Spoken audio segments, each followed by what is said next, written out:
Hi everyone, Ashley Browne here. Welcome to the BPL Vidcast for Friday the 6th of August. I'm joined by...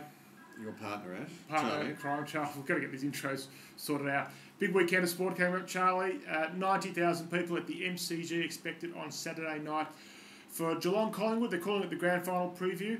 You had Geelong in your sights at the start of the week as the team to win. Have you changed your mind? No, I haven't. I think their bottom six is stronger than Collingwood's bottom six. I just can't have Lee Browne. Sorry, some of my prejudices coming to the surface here. As a former North Melbourne player and me being a North Melbourne fan, can't have it. And on that basis alone, really, so I've got a blind spot about Lee. I'm tipping the Cats.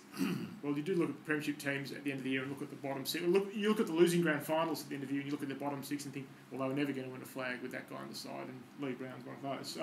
Mind you, the Kangas had Shannon Motlop and Cameron Mooney and several others in 1999 and somehow got over the line, but anyway.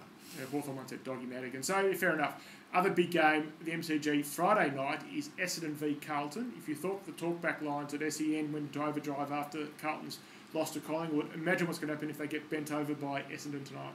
Bent over? It's a new sporting phrase. Look, it's a terribly important match, obviously, really for Brett Bratton's short-term future as much as anything. And Carlton have just got to shake this reputation as being front-running softies. Well, front-running softies, they haven't even beaten some of the weaker sides lately. It's a really critical game for Carlton. They don't win tonight. If you do one of these various ladder predicting websites for the rest of the season, they could well miss the finals, which would be pretty embarrassing for a club whose motto in the pre-season was, they know we're coming. They've been really disappointing, and they've lost 6 in a row to Essendon.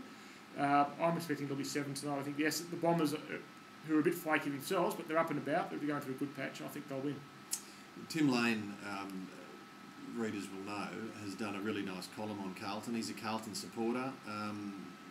Probably, you can reading between the lines, you can see that prejudice sort of appear from time to time. Tim's a very patient man, but even his patience is running out with Brett Ratton and co. That's right. I think commend Colin. It's a really good one. Now, we talk about coaches under pressure, Brett Ratton being one. Robbie Deans, the coach of the Wallabies, he takes his team to his former stamping ground in Christchurch on Saturday night for the second game of the Bledisloe Cup. He's under a fair bit of pressure as well. Is there a tougher assignment in sport? I mean, playing the All Blacks in New Zealand when they're on the sort of roll that they're on at the moment in form. We're missing some key players, we being the Wallabies. It's a terribly tough ask. Beaten by 21 points in Melbourne, you'd have to fear that margin might blow out even further in New Zealand. Yeah, I think the goal, I suspect, for the Wallabies will just be a really credible performance. They're placing some store in the fact that they weren't outscored in the second half last week in Melbourne, despite the fact they were down to 14 men once Drew Mitchell was unjustly sent off. But they're really going to have to stick close for this match. John O'Neill, the CEO of the AAU, knows that people are getting restless, and there'll be a few people shifting uncomfortably in the seats if they get humiliated again. Yeah, I suspect it's probably too late, too close to the World Cup for them to really start making wholesale changes. But still, not the ideal preparation. No.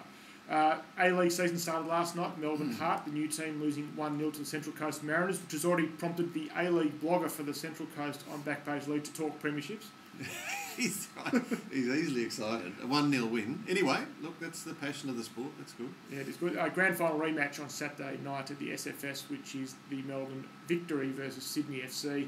Victory, Lord knows where the goals are going to come from until Archie Thompson's back in the side. We keep hearing about the mystery Brazilian striker, but none cited so far. So I think Sydney FC will win there. Don't forget, we're looking for A-League bloggers.